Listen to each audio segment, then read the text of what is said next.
अब देखो यार, अगर तुम लोग AEW और NJPW के फैन हो तो ये वीडियो तुम्हारे लिए होने वाले गए, क्योंकि टोक्यो डोम में रेसल डायनेस्टी पे पर व्यू के ऊपर वुमेन डिवीजन को लेकर एक बड़ा कंटेंडर मैच अनाउंस हो चुका है। केनी ओमेगा के मेडिकली क्लियर होने को लेकर केनी ओमेगा ने काफी बड़ा खुलासा कर दिया है। हैमरस्टोन बॉलरूम में AEW और ROH को लेकर टोनी खान ने 3 बड़े शो अनाउंस कर दिए हैं। तो गाइज वहीं कल होने वाले डायनामाइट शो के ऊपर फुल गियर के गो होम एडिशन पर क्या होगा, इसको लेकर हम इस वीडियो पर बात करेंगे। तो गाइज चलिए बिना किसी देरी के शुरू करते हैं इस वीडियो को। और गाइज सबसे पहले बात करेंगे गोट केनी ओमेगा की। वेल गाइज ये बात तो हम सभी लोगों को मालूम है, केनी ओमेगा करंटली AEW के शो पर काम ना करके बल्कि AEW की पार्टनर इन प्रमोशन NJPW पर काम कर रहे गए। और लास्ट पे पर व्यू के ऊपर केनी ओमेगा ने NJPW के ऊपर ये कंफर्म किया था कि वो पॉसिबली टोक्यो डोम के अंदर उनका इन रिंग रिटर्न कर सकते गए। और आज यहाँ पर केनी ओमेगा के लेटेस्ट इंटरव्यू के ऊपर अब केनी ओमेगा ने फाइनली ये रिवील कर दिया है कि वो सच में टोक्यो डोम में रेसल करेंगे या नहीं। गाइज यहाँ पर केनी ओमेगा ने उनके इंटरव्यू के अंदर ये बताया कि जब पावर स्ट्रगल पे पर व्यू पर केनी ओमेगा रिटर्न हुए थे उस समय केनी ओमेगा को ये नहीं पता था कि वो टोक्यो डोम तक मेडिकली क्लियर होंगे या नहीं, क्योंकि केनी ओमेगा उस समय मेडिकली क्लियर नहीं थे। और केनी ओमेगा को ये भी नहीं पता था कि एग्जैक्टली रेसल किंगडम या फिर टोक्यो डोम में रेसल डायनेस्टी पे पर व्यू के ऊपर वो किसको फेस करेंगे। बट अब यहाँ पर केनी ओमेगा ये बोलना चाहेंगे कि जिस तरीके से पावर स्ट्रगल पे पर व्यू के बैक स्टेज के ऊपर गेब किड ने केनी ओमेगा के ऊपर अटैक किया और उसके बाद जिस तरीके से सोशल मीडिया के ऊपर लगातार फैंस यहां पर केनी ओमेगा की रिटर्न की डिमांड कर रहे गए, उन सभी चीजों को देखते हुए केनी ओमेगा लोगों को यह बताना चाहेंगे कि पॉसिबली वो टोक्यो डोम तक पूरी तरह से मेडिकली क्लियर होने वाले गए। और अब जबकि वो टोक्यो डोम तक पूरी तरह से मेडिकली क्लियर होंगे तो केनी ओमेगा ने ऑलरेडी NJPW के प्रेसिडेंट हिरोशी तनहाशी से बात कर ली गए। और केनी ओमेगा यहां पर इनडायरेक्टली ये कंफर्म करते गए कि हमें यहां पर 5 जनवरी को रेसल डायनेस्टी पे पर व्यू के ऊपर 100% केनी ओमेगा और गेब किड के बीच में मैच देखने को मिलेगा। और अब ये देखना काफी दिलचस्प होने वाला है कि केनी ओमेगा ने जब खुद इनडायरेक्टली ये कंफर्म कर दिया है कि वो मेडिकली क्लियर हो चुके गए तो NJPW के रेसल डायनेस्टी पे पर व्यू के बाद केनी ओमेगा AEW के ऊपर रिटर्न कब करते गए। बट गाइस जहां तक बात रही रेसल डायनेस्टी पे पर व्यू की, तो अब मैं आपको बता दूं, वैसे तो AEW और NJPW के रेसल डायनेस्टी पे पर व्यू के ऊपर काफी सारे inter promotional match already announce हो चुके गए। और Ricochet versus Zack Sabre Junior के साथ साथ Yota Tsuji versus Jungle Boy Jack Perry का मैच भी कंफर्म हो चुका है। बट अब यहां पर इस पे पर व्यू के ऊपर वुमेन डिवीजन को लेकर एक बहुत ही बड़ा हाई प्रोफाइल मैच NJPW ने कंफर्म कर दिया है। गाइज यहां पर क्योंकि NJPW का रेसल डायनेस्टी पे पर व्यू सिर्फ यहां पर NJPW का पे पर व्यू ना होकर बल्कि AEW CMLL ROH और स्टारडम के साथ ज्वाइंट पे पर व्यू गए, तो इसीलिए इस पे पर व्यू के ऊपर NJPW वुमेन डिवीजन को लेकर एक ऐसा मैच करेगी जिस मैच के अंदर पॉसिबली चारों कंपनी के रेसलर इन्वॉल्व होंगे।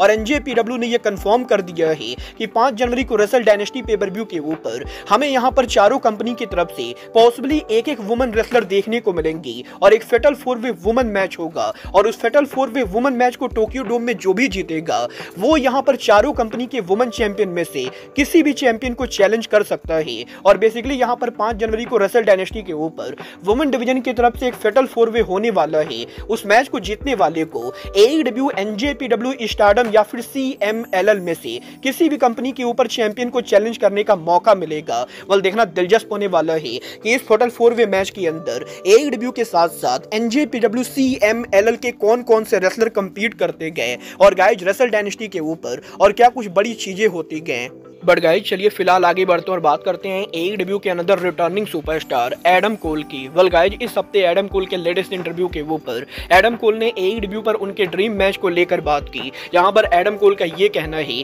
कि वैसे तो अब AEW के अंदर ऐसे कोई रेसलर नहीं गए जिससे एडम कोल जल्दी ड्रीम मैच लड़ना चाहते गए, बट डेफिनेटली AEW ने रिसेंटली एक ऐसे रेसलर को साइन किया है जिसे एडम कोल दोबारा रिंग के अंदर फेस करना चाहेंगे। और ये रेसलर और कोई नहीं बल्कि रिकोसेट है। गाइज यहाँ पर एडम कोल का ये कहना है कि WWE के NXT के ऊपर एडम कोल ऑलरेडी यहां पर रिकोसेट को फेस कर चुके गए। बट अब यहां पर ये जब दोनों ही AEW के अंदर है तो एडम कोल AEW के अंदर रिकोसेट को फेस करना चाहते गए। और एडम कोल ये बिलीव करते गए कि ये दोनों रिंग के अंदर AEW के अंदर हिस्ट्री क्रिएट कर सकते गए, क्योंकि WWE के ऊपर जब इनका मैच हुआ था तो इन दोनों के मैच के लिए WWE कंपनी के द्वारा काफी सारी बाउंडेशन लगाई गई थी और ऐसी कई सारी चीजें गए जो WWE कंपनी रेसलर्स को करने नहीं देती गए। बट क्योंकि AEW के अंदर रेसलर्स को इस मामले में फ्रीडम मिलती गए, तो इसीलिए एडम कोल AEW के अंदर रिकोसेट को रिंग में फेस करना चाहते गए और वो पर्सनली यहां पर कंपनी से रिक्वेस्ट करेंगे कि AEW कंपनी कोल और रिकोसेट के मैच को बुक करे।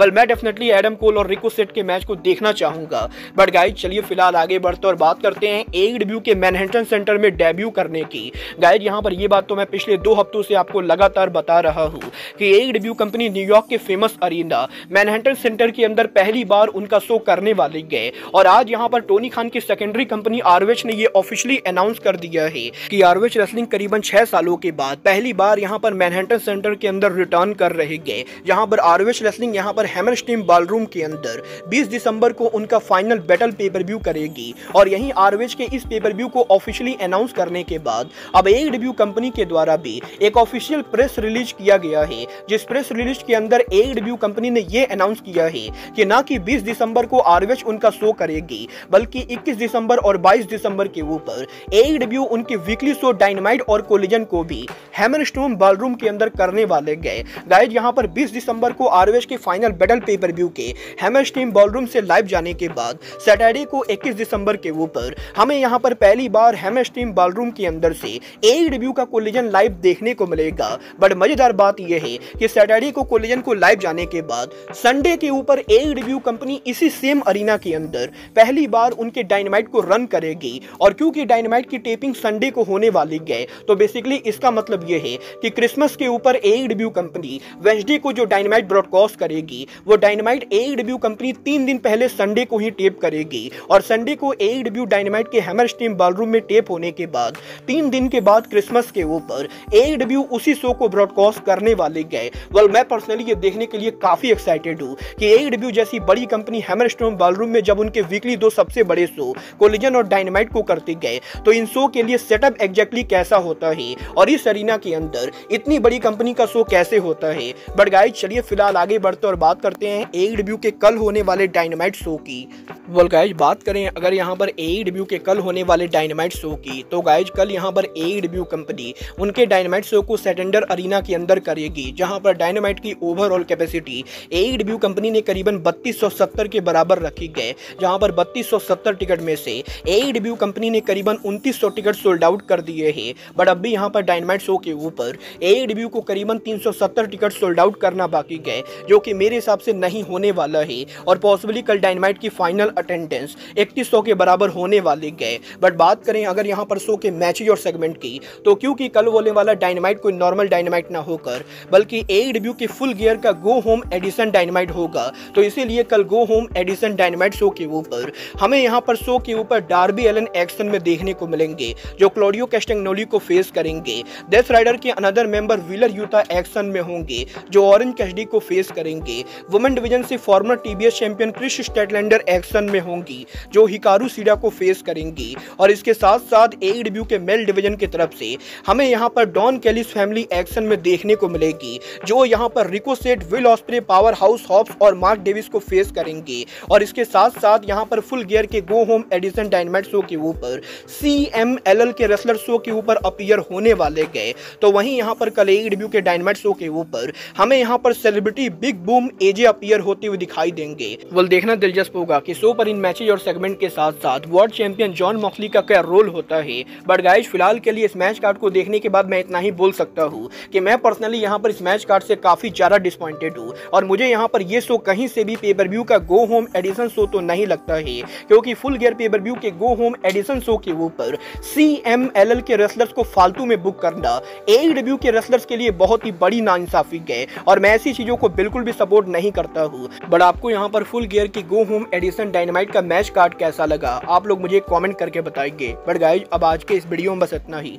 मैं मिलता हूं आपसे अपने अगले वीडियो पे। बट गाइज तब तक के लिए goodbye, good night and bang.